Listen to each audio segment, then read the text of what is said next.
उत्तर प्रदेश के इटावा का एक मामला देश भर में चर्चा का विषय बना हुआ है। मामला एक कथावाचक से जुड़ा हुआ है और जातियों के जंजाल में अब बन गया है। विपक्ष के नेता हैं उत्तर प्रदेश में अखिलेश यादव, उन्होंने इस मामले को बड़ा तूल देकर बढ़ाया है, चढ़ाया है और इसका कनेक्शन सीधे प्रभुत्ववादी जातिवाद से जोड़कर दिखा दिया है। मामला क्या है पहले ये समझ लीजिए और इसके बाद योगी सरकार ने इस पर क्या एक्शन लिया और अब अखिलेश यादव क्या कर रहे हैं और इस पूरे मामले की सच्चाई क्या है।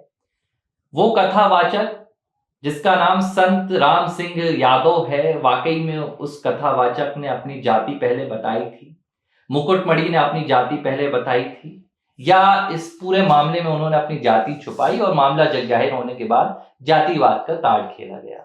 इटावा में एक गांव है, वहां पर कथा एक आयोजित करवाई गई थी, श्रीमद् भागवत कथा, और एक ब्राह्मण परिवार के द्वारा ये कथा आयोजित करवाई गई थी जिसमें कथावाचक आए थे बकायदा। जो कथावाचक थे वो ब्राह्मण थे और उनके जो सहायक थे जिनका नाम संत राम सिंह यादव बताया जा रहा है और मुकुटमणि बताया जा रहा है, वो भी उनके साथ आए थे। पूरी जब कथा हुई, पहले दिन श्लोक बकायदा हुए और उसके बाद कथा चली। कथा के बाद गांव में ये जानकारी लगी ब्राह्मण परिवार को कि ये जो सहायक आए हैं दरअसल ये ब्राह्मण नहीं है बल्कि ये यादव जाति के हैं। उनसे नाम वगैरह पूछा गया, पता वगैरह पूछा गया और जब यादव पता चला तो वो जो भीड़ थी जिन्होंने इन दोनों सहायकों का ब्राह्मण मानकर स्वागत सत्कार किया था, इनके पांव पखारे थे। एक परंपरा होती है हिंदू रीति कर्मों के हिसाब से कि भाई आप कथा में ब्राह्मणों के पैर पूछते हैं और उसी लिहाज से इन्होंने आशीर्वाद भी लिया था क्योंकि इनका जो वेशभूषा था वो भी ब्राह्मणों वाला था। यहाँ पर ये बात आप समझ गए। लेकिन जब इस बात का खुलासा हो गया तो भीड़ आक्रोशित हो गई और वो कर दिया जो भीड़ को शायद नहीं करना चाहिए था। लेकिन आक्रोशित भीड़, और जब किसी के धर्म के साथ कहीं ना कहीं खिलवाड़ होता है तो वो मजबूर भी हो जाता है और कानून को हाथ में ले लेता है। इटावा की इस भीड़ ने यही किया। जो दोनों सहायक कथावाचक थे उनके बाल को मुंडवा दिया गया, महिला के मूत्र की भी बात सामने आ रही है कि उससे शुद्धिकरण हुआ और मारपीट भी की गई। मामले को अब राजनीतिक रंग भी दिया जा रहा है और अखिलेश यादव ने योगी सरकार को चेतावनी दी है कि इस मामले में अगर बड़ी कार्रवाई नहीं की जाती है तो हम आंदोलन करेंगे। लेकिन योगी सरकार की तरफ से तत्काल कार्रवाई करते हुए मामले में 4 लोगों को गिरफ्तार भी कर लिया गया। अब देखो होता क्या है कि भागवत कथा की यहाँ पर बात निकल कर सामने आई तो मैं स्पष्ट कर दूं कि भागवत कथा वाचक या तो मूल पाठ किया जाता है या पाठ करने के साथ साथ जो उसका हिंदी वृत्तांत है भागवत कथा का, उसको भी जो वहाँ पर भक्त रहते हैं, जो कथा सुनने के लिए श्रोता आते हैं, उनको सुनाई जाती है। उनके साथ जो ब्राह्मण आते हैं वो जिनको हम जपी के तौर पर मानते हैं कि जितने वक्त तक 7 दिनों की अगर भागवत कथा चल रही है तो जप जो करते हैं, जो खासकर ओम नमो भगवते वासुदेवाय नमः का इस तरह से जप कंटिन्यू चलता रहता है। तो अब जप करने का अधिकार भागवत कथा में जो अधिकार दिया गया है, जाहिर सी बात है ब्राह्मणों को ही दिया गया है क्योंकि उनको वर्ण किया जाता है। तो वर्ण जो होता है, किसी जो संकल्प ले सकता है कोई किसी कार्य को करने के लिए किसी के दूसरे के एवज पे, वो ब्राह्मण ही कर सकता है। शास्त्रों में यही उल्लेखित किया गया है और उसके साथ वो दक्षिणा भी ग्रहण कर सकता है। कोई अन्य वर्ग जो है दक्षिणा ग्रहण करने का वो नहीं है। और कहा जाता है भागवत कथा में अगर आपने किया है तो आपको दक्षिणा तो ग्रहण करनी पड़ेगी, तो जब तक आप दक्षिणा ग्रहण नहीं करेंगे तब तक उसका फल नहीं मिलेगा। अब दूसरी बात यह है कि अगर वहाँ पर उस कथा में अगर कोई अन्य 2 व्यक्ति या 3 व्यक्ति 4 व्यक्ति थे, उनमें से जाति का पता चलता है कि वो जाति का यादव है, तो जाहिर सी बात है कि गायत्री जिसका गायत्री हुआ हो, जिसका उपनयन संस्कार हुआ हो, जो शिखा रखता हो, धारण करता हो, वही इन तमाम जो धार्मिक कृत्य हैं, खासकर हम जो भागवत पुराण करते हैं, श्रीमद् भागवत कथा करते हैं, उसमें उसका शामिल होना उचित भी है। लेकिन ये पता चला कि वो ब्राह्मण जाति का नहीं है और जो इंट्रोडक्शन दिया गया था उसमें बताया गया था कि अग्निहोत्री जी हैं, तो अग्निहोत्री तो ब्राह्मणों में ही आते हैं, तो इस तरह से बताया गया। लेकिन जब ये पता चला कि ये तो यादव हैं, अब देखिए 2 चीज़ें आप समझ लीजिए।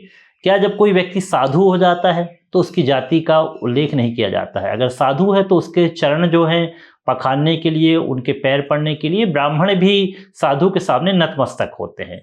लेकिन अगर वो साधु नहीं है और वो नाम बदल कर जब स्पष्ट होता है कि वो यादव है और उस दौरान सभी पैर पखार रहे हैं, जो ब्राह्मण के यहाँ ही श्रीमद् भागवत कथा थी, तो हमारे यहाँ कहा जाता है उच्चता की बात तो नहीं है, लेकिन हम ब्राह्मण जो वर्ग होते हैं किसी अन्य वर्ग के चरण स्पर्श नहीं करते हैं, केवल रिश्तेदारों को छोड़ दिया जाए उनको।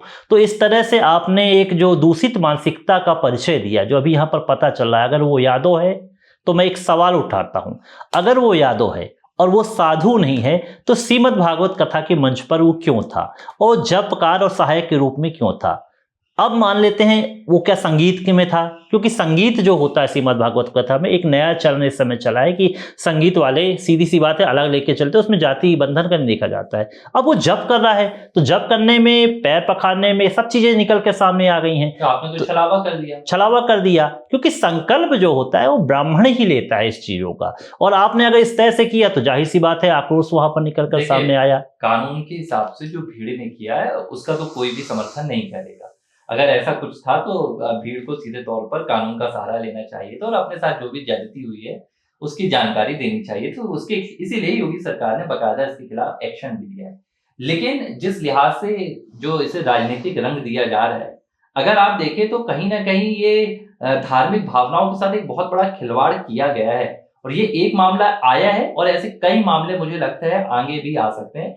और ये सिर्फ इस इटावा का मामला नहीं है, मैं आपको बता रहा हूँ, ये इसी साल की, पिछले साल की बात है। मैं खुद मथुरा में था और वृंदावन में था। तो वृंदावन में जब मैं यमुना घाट में घूम रहा था तो मेरे पास एक ब्राह्मण के वेश में एक व्यक्ति आए। बाकायदा उन्होंने चूंदी भी रखी थी, तिलक चंदन वंदन पूरी वेशभूषा थी। मुझसे आकर कहते हैं कि भाई मैं आपका भविष्य बताऊंगा, आप मुझे दक्षिणा दीजिए। तो मैं तो खैर खुद ही ज्योतिष वगैरह जानता हूँ तो मैंने कोई बहुत ज्यादा उनको तवज्जो नहीं दी। लेकिन उन्होंने उसके बाद मुझसे एक रिक्वेस्ट की। वो सबको तिलक लगा रहे थे, चंदन लगा रहे थे, दक्षिणा दे रहे थे, आशीर्वाद दे रहे थे। और बाकायदा वहां जो भक्त आ रहे थे वृंदावन, वो कोई भी वो ब्राह्मण पैर पड़ते होंगे, बाकायदा उनके पैर पड़कर आशीर्वाद भी ले रहे थे।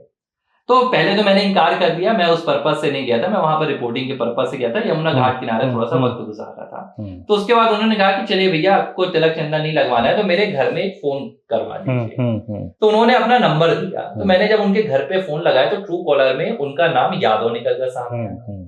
तो मैंने उनसे पूछा कि अच्छा आप यादव हैं, यदुवंशी हैं? तो उन्होंने कहा हाँ क्या करें, काम धंधा कुछ मिल नहीं रहा है तो यहाँ पर आ जाते हैं ब्राह्मण बन के, लोग ब्राह्मण समझकर दान पूजा कर देते हैं, थोड़ा बहुत पैसा मिल जाता है, घर चल जाता है।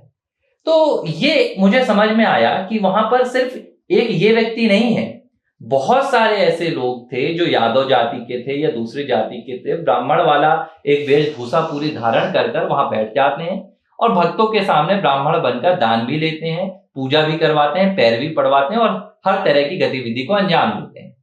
मुझे लगता है इटावा का ये जो मामला है इसी घटना से मिलता जुलता। और यहाँ पर जो अखिलेश यादव बात कर रहे हैं, जातिवाद की बात ही नहीं है, ये तो आपके धार्मिक क्रियाकलापों के साथ सीधे सीधे खिलवाड़ है।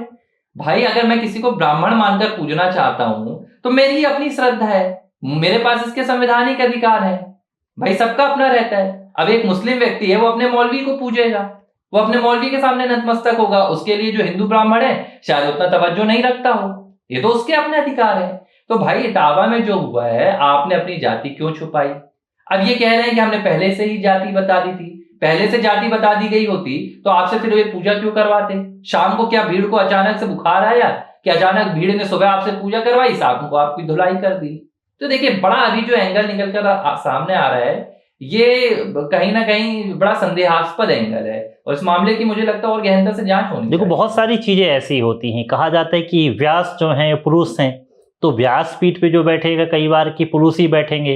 अभी एक वाक्य मध्य प्रदेश में भी आया था जिसमें पटेल समाज की एक कथावाचक थी, उन्होंने कथा की थी, उसमें वहाँ ब्राह्मणों ने विरोध जताया था और कहा था कि भाई आप जो हैं अगर कथा कर रही हैं तो व्यास पीठ पर बैठने का जो अधिकार होता है वो किसी ब्राह्मण को तो होता ही होता है, साथ में पुरुष का भी होता है मान लिया जाए, तो आप कथा नहीं कर सकती हैं। लेकिन ये गलत था। हमने कहा कि अगर कोई पटेल समाज की भी है, वो अपना नाम बकायदा पटेल लिखी थी और वो भागवत का अध्ययन करती हैं और भागवत को उन्होंने पढ़ा है तो कथा के रूप में वो अपने पटेल समाज के बीच में कथा कर सकती हैं। इसमें इस वक्ता है, कोई भी आपत्ति नहीं है इस पे। लेकिन अगर वो पटेल समाज न लिख के अगर पांडे लिख लें और फिर पता चले कि वो पटेल हैं तो वो दूसरी चीज है। देखिए, सब चीजें अलग अलग तरीके से होती हैं। हम व्यास की पूजा करते हैं, लेकिन व्यास में क्या गुण होना चाहिए ये भी सर्वोपरि होता है। तो मुझे लगता है कि